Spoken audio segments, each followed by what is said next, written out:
Housing TV Africa, your first in housing development broadcasting.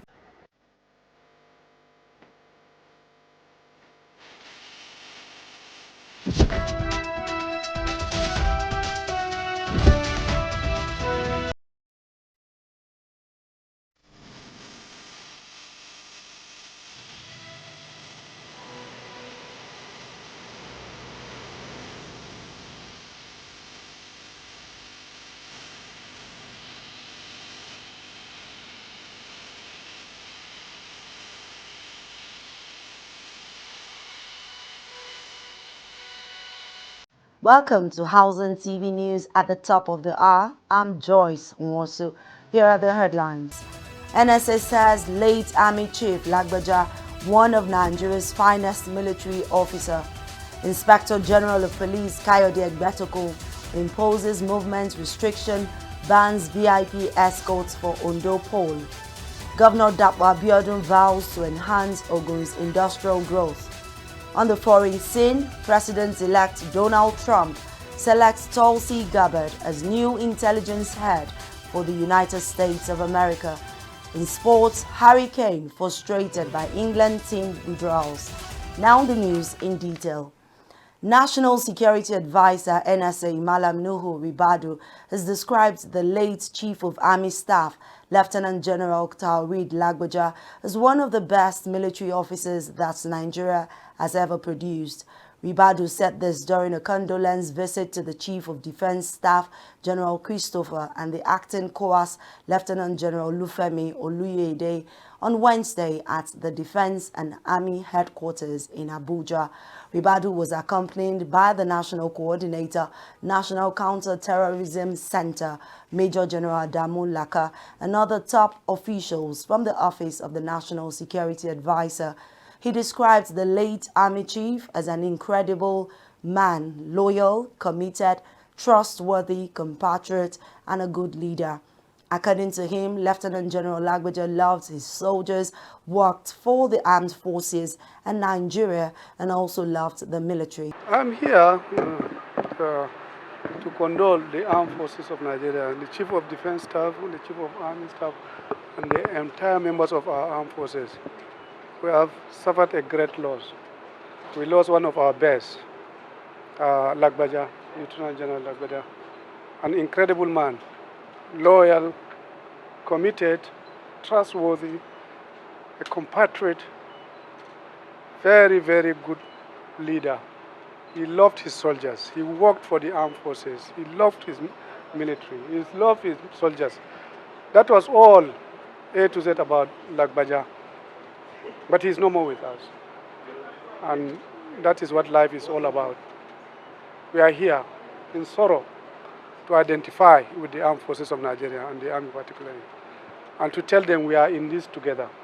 It's a tough one, but that's how God wants it. He is probably like God loves him more than what we can give or love him. And we believe that he is elevated to a higher level, and we will continue to pray for his family.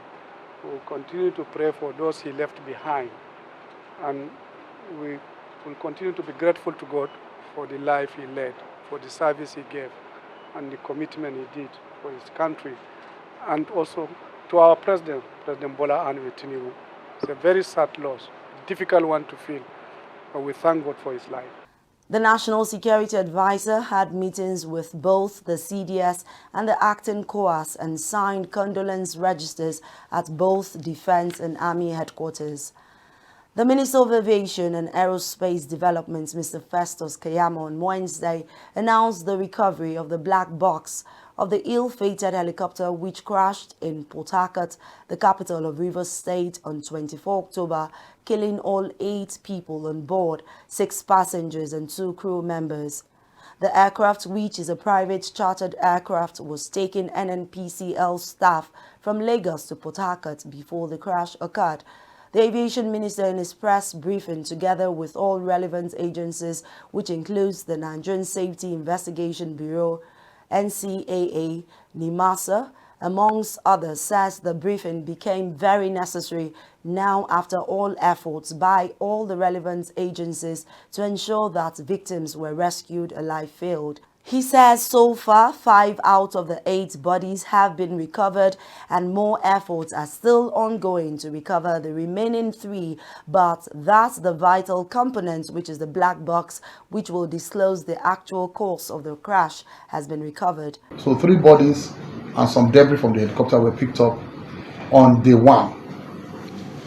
So far, over time, 5 bodies were identified to be the deceased passengers were recovered, while 1 passenger and 2 crew members are yet to be found. So we have 3 bodies that are yet to be found.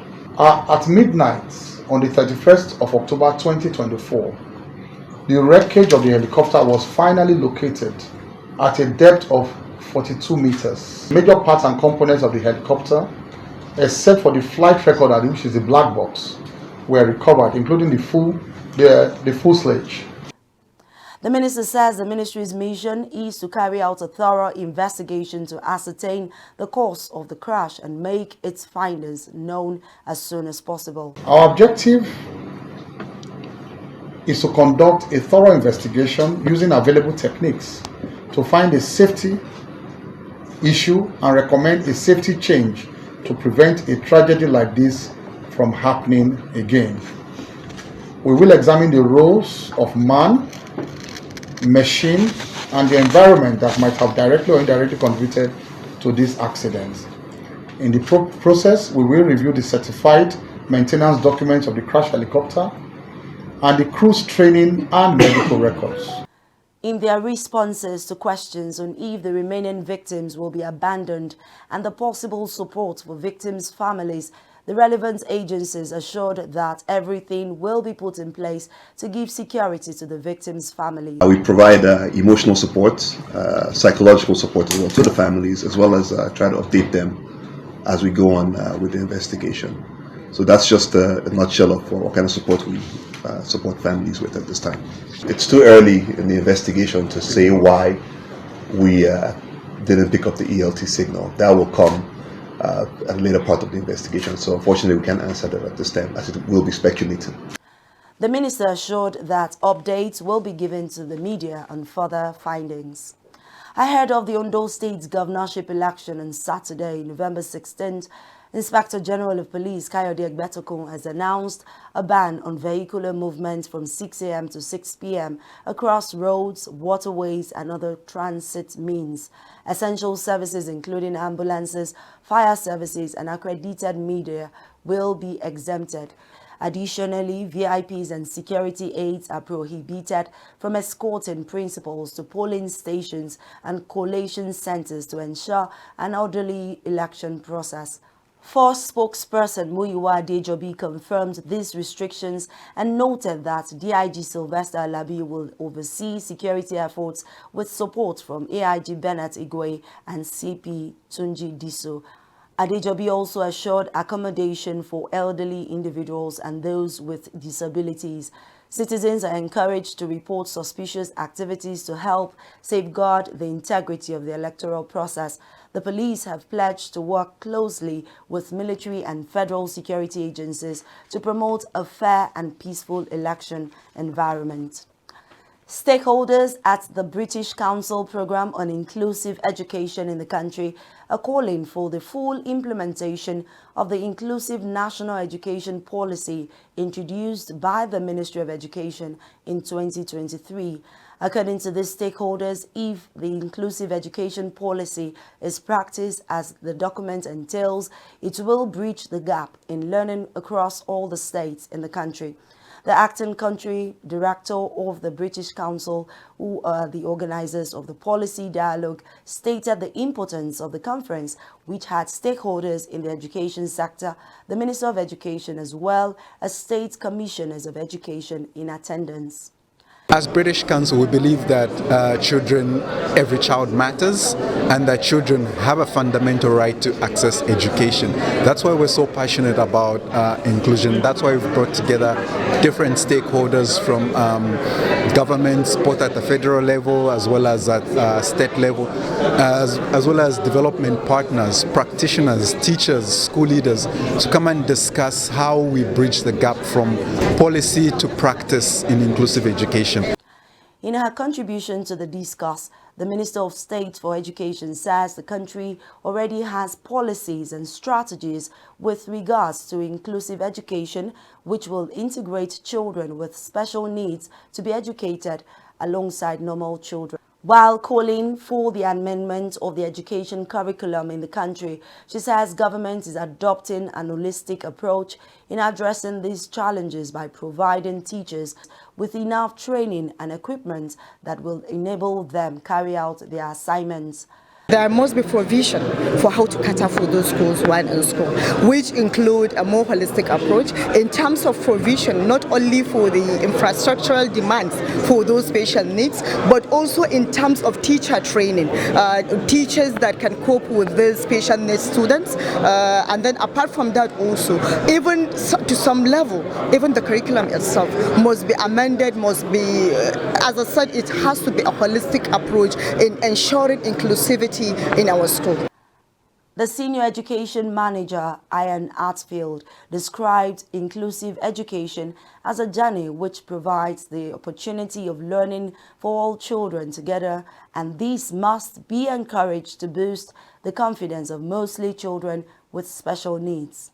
So all children should be able to learn and develop to their full potential together. The challenge, I think, for all countries, including Nigeria, is how to make education accessible, remove the barriers that disabled children may face, and to make schools friendly and welcoming places so teachers can identify what different needs and support children need.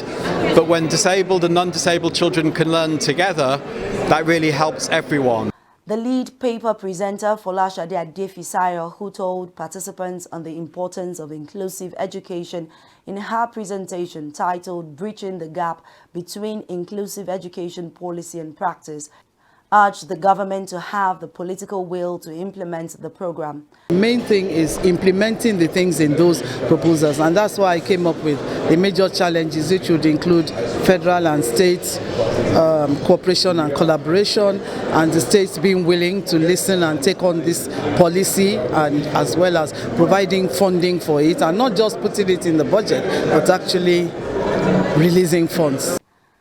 The general view of participants is that the Ministry of Education must not be seen to be really in making policies alone, but ensure it is practiced or implemented. Suspected bandits attacked the construction site of the Obajana 330, 132, 33 kV transmission substation in Kogi State, damaging a critical 150 MVA transformer. According to the Transmission Company of Nigeria, TCN, the incident occurred around 11:55 p.m. when armed men fired shots, causing security guards to flee. This assault is seen as a significant setback for efforts to enhance power supply in Kogi and nearby areas. TCN, in a statement by General Manager Ndidimba, disclosed that they are assessing the damage with the project's contractor. This attack follows a series of recent incidents of vandalism on transmission lines and towers, including a recent assault on the 330 kV Lokoja-Gwagwalada line. TCN expressed serious concern over the growing threats to Nigeria's power infrastructure, noting that such action undermines the stability and growth of the national grid. As activities towards the November 16 local government election gather momentum in Ogun State, the Ogun State chapter of the People's Democratic Party has urged the State Independent Electoral Commission to ensure credibility and fairness to all parties in the election.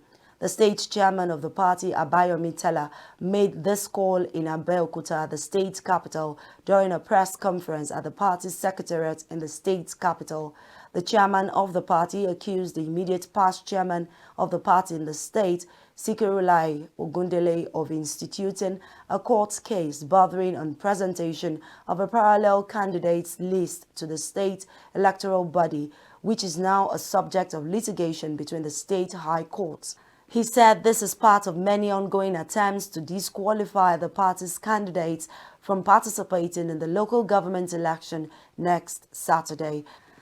The chairman of the Umbrella Party, while expressing confidence in the rule of law and due respect for the judiciary, however, asked the judge who is handling the case, Justice Sunday Adeniyi of Ogun State High Court, who he accused of being a member of the ruling All Progressives Congress in the state, to challenge himself if he cannot deliver true justice in the case before him. We are also using this opportunity to appeal to the State Electoral Commission to be free and fair. Ensure even and more prompt distribution of material to all polling units across the 20 local governments. The Commission should also be transparent enough to issue clean resource sheets, particularly the EC8As, to all the 5,042 polling units in Ogun State. We also want to hammer that the Commission should ensure all results are declared at their respective collation center, starting from the polling units to the ward collation centers and the local governments. More stories coming your way after this break. Stay with us. Get credible and authentic housing news at your fingertips by downloading the Housing TV mobile app. You can also join the African International Housing Show live from across the globe through the Housing TV mobile app. The mobile app features live streaming and trending housing news. You can locate the AIHS venue via the app, network with AIHS seasoned speakers, and live chat with exhibitors. You can also order house or building materials at AIHS via this app. Download the Housing TV mobile app now from the App Store and Google Play Store. And don't forget to click on the notification button. Available for both iOS and Android users. Housing TV is also on Star Times, channel 149 decoder.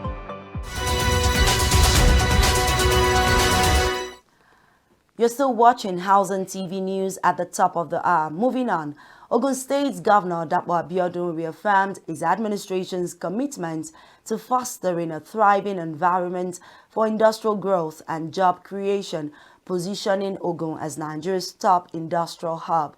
Speaking at the Manufacturers Association of Nigeria annual general meeting, Abiodun, represented by Commissioner Adebola Sofela, highlighted infrastructure projects like the Abeokuta-Ota Expressway and the ongoing tax reforms to reduce burdens on businesses.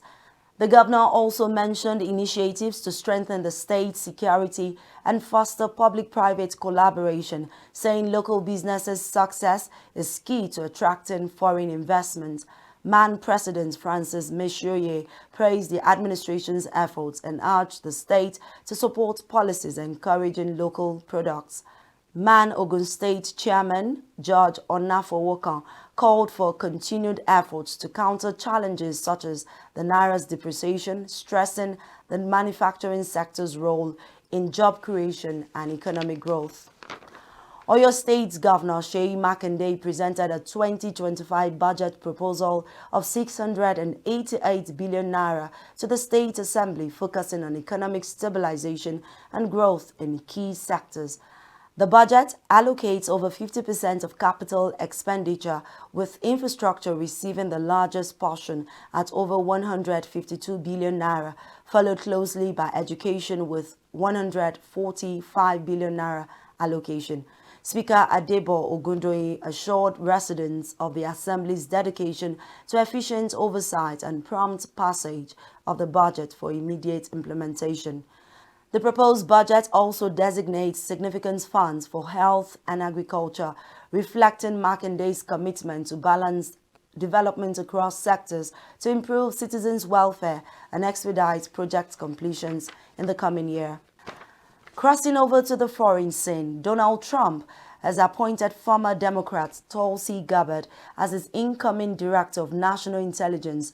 Gabbard, a former Hawaii congresswoman known for her non-interventionist stance on foreign policy, previously opposed U.S. involvement in Ukraine and met with Syrian President Bashar al-Assad. Trump praised Gabbard's fearless spirit and dedication to national security, anticipating she will bring a fresh perspective to the intelligence community. Gabbard expressed gratitude for the role, pledging to work on behalf of American safety and freedom. Once a Democratic presidential candidate, Gabbard shifted her allegiance to support Trump in his campaign against Kamala Harris. She has faced controversy over her isolationist policies and disputed claims about U.S. involvement in foreign conflicts, which stirred debate over her stance on international affairs. Still on the foreign scene, the Valencia region in eastern Spain is bracing for another wave of heavy rains only weeks after severe floods killed over 200 people in the area. National Weather Agency AMET issued a red alert forecasting up to 180 millimeters of rainfall within 12 hours. Local authorities closed schools, restricted road access, and urged residents to prepare as the area's drainage system remained clogged from the last storm. In the hardest hit town of Paypota, locals have fortified their homes with sandbags, fearing further destruction. The regional parliament delayed a critical session on flood response until Friday, as officials continue addressing the extensive damage from October's disaster. Southern Andalusia is also on high alert, with evacuations in Malaga, where flooding has left homes and streets submerged, marking another challenging chapter for affected communities. Moving on to sports, Harry Kane has voiced disappointment over numerous player withdrawals from England's Nations League squad. The England captain emphasized that representing the national team should take priority over club commitments. England faces a crucial match against Greece in Athens, followed by a game at Wembley against Ireland. Yet, Kane's squad is missing key players due to 8 last-minute dropouts. Interim coach Lee Castley remains focused on preparing the available squad for the matches ahead. With 5 replacement players already called up, including Jarrell Quansah, Castley stated that although the absences created challenges, they also opened doors for new talent. He downplayed Kane's comments on prioritizing England, noting that injuries and timing often impact player availability in the November window. Manchester United's Andre Onana showcased his goalkeeping prowess with a 4th clean sheet as Cameroon drew 0-0 against Namibia in Africa Cup of Nations qualifiers. Despite missing key players like Brian Ubeuma and Andre Frank Zambo Anguissa, Cameroon, already through to the 2025 finals, fended off Namibia's 15 attempts on goal in Soweto. Equatorial Guinea and defending champions Ivory Coast also booked their spots for the tournament, joining host nation Morocco among 9 confirmed participants. Meanwhile, Zimbabwe remains in contention for the second qualifying position in their group, pending their next match against Kenya, which will shape the final lineup for the 2025 AFCON. That's the much we can take on Housing TV News at the top of the hour. Before we go, a quick recap of our top stories. NSA says late Army Chief Lagbaja, one of Nigeria's finest military officers. Inspector General of Police Kayode Egbetokun imposes movement restriction, bans VIP escorts for Ondo poll. Governor Dapo Abiodun vows to enhance Ogun's industrial growth. On the foreign scene, President-elect Donald Trump selects Tulsi Gabbard as new intelligence head for the United States of America. In sports, Harry Kane frustrated by England team withdrawals. For more news in the housing sector, subscribe to Housing TV Africa on YouTube and follow us on all social media platforms. Download the Housing TV Africa mobile app on Google Store and Apple Store. I'm Joyce Nwosu. Thanks for watching.